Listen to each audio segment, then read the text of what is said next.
سبيل الدموع سبيل مريح تنهدى يا صاحي كي تستريح وبث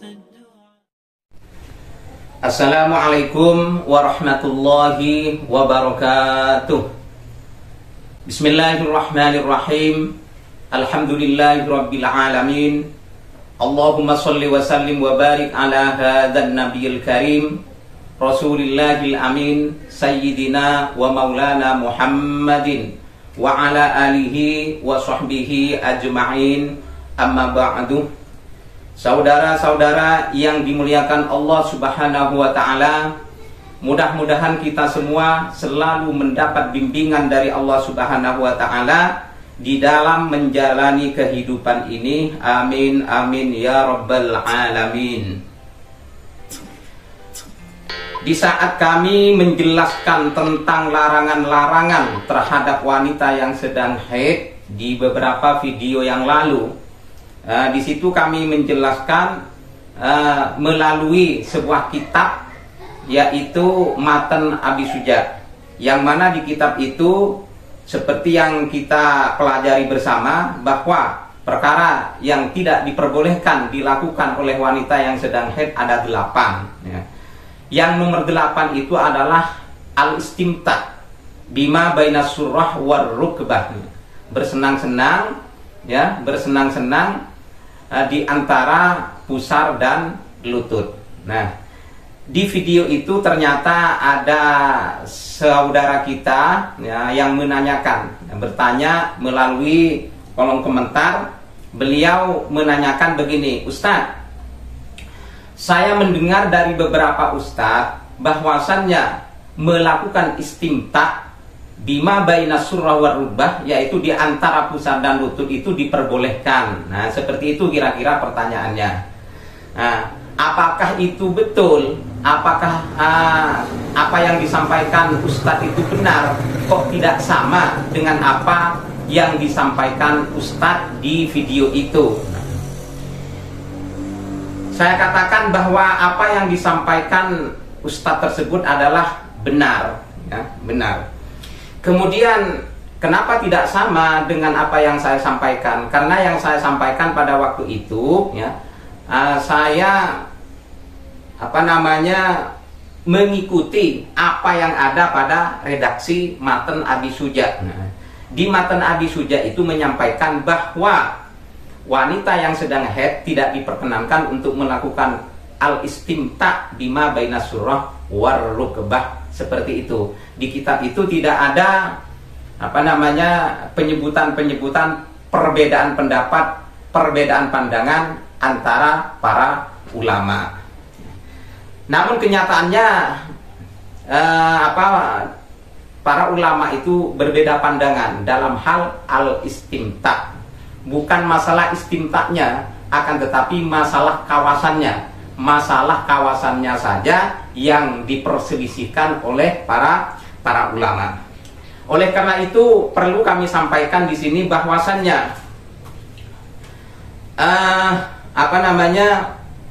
ada istilah jima ataupun wati, dan juga ada istilah istimta ya.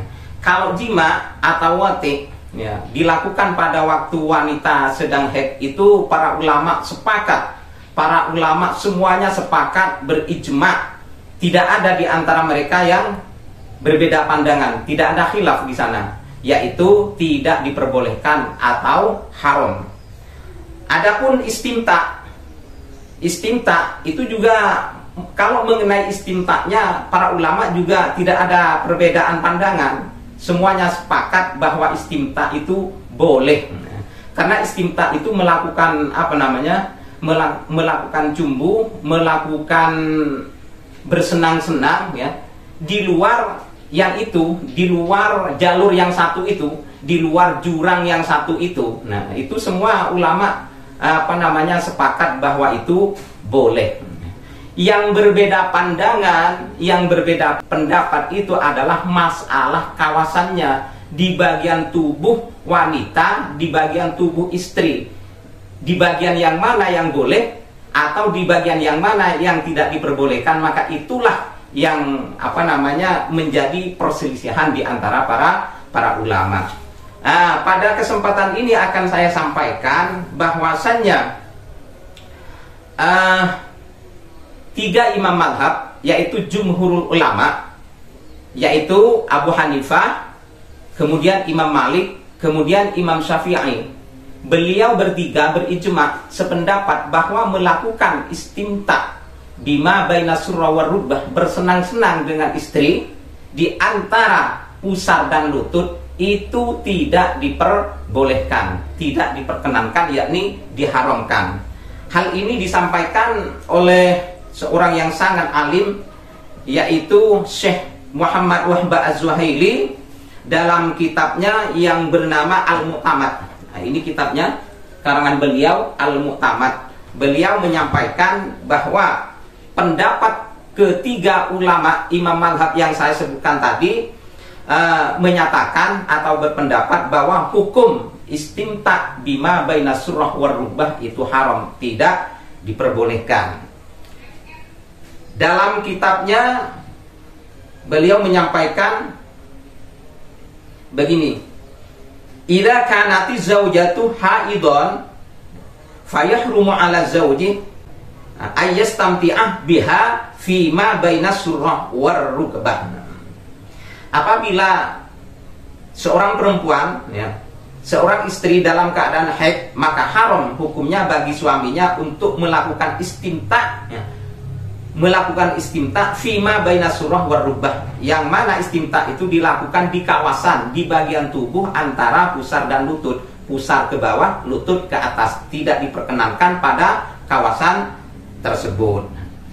Kemudian ketiga ulama tersebut, yaitu Imam Abu Hanifah, Imam Malik, Imam Syafi'i, dalam menfatwakan atau berpendapat hal tersebut itu berdasarkan dalil, berhujjah dengan dalil, yaitu di ketika Sayyiduna Umar bertemu dengan Rasulullah, kemudian beliau bertanya kepada baginda Nabi besar Muhammad sallallahu alaihi wasallam. Kata Sayyidina Umar, sa'altun Nabiyah sallallahu alaihi wasallam ma yahillu lirrajuli min imra'atihi wa hiya haidun. Ya Rasulullah, laki-laki itu boleh berbuat apa saja kepada istrinya yang sedang haid. Maka beliau Rasulullah menjawabnya, ma fauqal izar, suami itu boleh melakukan istimta kepada istrinya yang sedang haid, ma fauqal izar, yaitu di luar izar. Di luar izar. Apa itu izar? Syekh Wahba Az-Zuhaili menyampaikan, menjelaskan dalam kitabnya, yaitu Al-Fiqhul Islam wa Adillatuhu. Beliau menjelaskan tentang pengertian izar. Izar itu adalah merupakan suatu pakaian penutupnya, penutup di pertengahan badan, yaitu di antara pusar dan lutut. Dari pusar ke bawah, dari lutut ke atas, pakaian berada dalam kawasan itu. Nah, kata Rasulullah tadi kepada Sayyiduna Umar, seorang laki-laki boleh melakukan istimta kepada istrinya di kawasan di luar pusar dan juga di luar lutut. Artinya ke atas dari pusar, ke bawah dari lutut. Nah, dari ini maka ketiga ulama jumhur tadi berpendapat, berfatwa bahwa untuk melakukan istimta di bawah pusar dan ke atas dari lutut itu tidak diperbolehkan berdasarkan hadis yang saya sebutkan tadi. Jadi seperti itu. Namun kemudian ternyata ada pendapat yang lain, yaitu dari Imam Ahmad bin Hambal. Tadi jumhur ulama itu kan ada 3. Ada dalam hal ini jumhur ulama berpendapat dalam hal ini beliau adalah Abu Hanifah, Imam Malik dan Imam Syafi'i. Kemudian Imam Ahmad bin Hambal tidak masuk di sana karena beliau mempunyai pandangan lain, mempunyai pendapat yang lain. Apa pendapat beliau? Pendapat beliau adalah melakukan istimta, bersenang-senang dengan istri di ketika istri dalam keadaan haid itu diperbolehkan mulai dari ujung rambut sampai dengan ujung kaki, asalkan jangan yang satu, jangan kepada jurang yang satu, kata beliau. Kalau di luar itu boleh, mau di luar di luar pusar dan lutut atau di sekitaran di dalamnya, itu diperbolehkan. Jadi saya katakan kepada penanya tadi, bahwa ustadz-ustadz yang menyatakan atau menginformasikan kepada panjenengan berdasarkan pendapatnya Imam Ahmad bin Hambal. Dan Imam Ahmad bin Hambal ini berargumentasi, berhujjah terhadap hadis juga, yaitu hadisnya Sayyidina Anas radhiyallahu anhu, anna Rasulullah sallallahu alaihi wasallam qala isna'u kulla syai'in illan nikah. Isna'u kulla syai'in illan nikah. Kata beliau, Rasulullah sallallahu alaihi wasallam, lakukanlah wahai para suami kepada istri-istri kalian yang sedang haid. Artinya lakukan istimta kepada istri-istri kalian yang sedang haid, di mana saja, di kawasan mana saja, dari ujung rambut sampai dengan ujung kaki, illan nikah, kecuali yang satu. Kecuali yang satu itu jangan sampai dilakukan seperti itu. Nah, lalu sekarang bagaimana ini? Nah, untuk kita ini kok mengenai istimta ini kok beda pendapat para ulama, beda pandangan. Lalu kita mau ikut yang mana? Kita mau ikut pendapat yang pertama atau mau ikut pendapat yang kedua? Begini, kita harus bisa membaca diri kita. Jika seandainya kita melakukan istimta antara pusar dan lutut, itu diyakini, di situ kita dapat memastikan bahwa kalau kita bermain-main di daerah sana, kita akan terjerumus kepada jurang yang satu itu. Apabila itu sangat dikhawatirkan, maka kita harus menghindari istimta di kawasan tersebut, karena sangat dikhawatirkan kita akan terjerumus kepada jurang yang satu itu. Nah, maka itu sebenarnya yang para ulama tidak memperbolehkan untuk melakukan istimta di kawasan itu, karena mereka mengkhawatirkan akan terjerumus kepada yang satu. Apabila terjerumus kepada yang satu itu, maka disebut dengan bukan istimta, itu disebut dengan wati ataupun jima. Maka itu berada di larangan yang nomor 7 di dalam kitab takrib itu. Ada pada larangan yang nomor 7, yaitu wati ataupun jima. Sementara wati ataupun jima yang dilakukan pada istri yang dalam keadaan haid itu, para ulama semuanya sepakat, tidak ada khilaf di situ, haram hukumnya, tidak diperkenankan, tidak diperbolehkan seperti itu. Nah, misalnya ini kembali pada persoalan ini, contohnya apabila di antara kita itu mengenai nafsu atau syahwat lagi tinggi-tingginya, lagi kuat-kuatnya, seperti kita dalam keadaan usia masih muda, apalagi masih manten baru, maka di ketika kondisinya seperti itu, maka sebaiknya kita harus menghindari melakukan istimta kepada istri kita yang sedang haid di kawasan tersebut, yaitu bima baina surah war rukbah.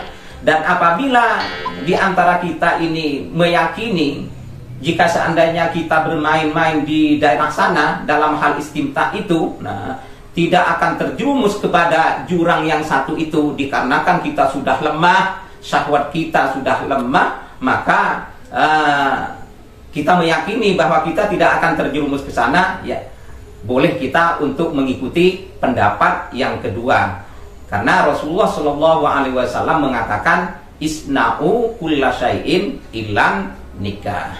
Jadi seperti itu apa yang bisa saya sampaikan, mudah-mudahan dapat dipahami, terutama kepada beliau penanya di video yang lalu. Sampai jumpa kembali di lain kesempatan. Assalamualaikum warahmatullahi wabarakatuh.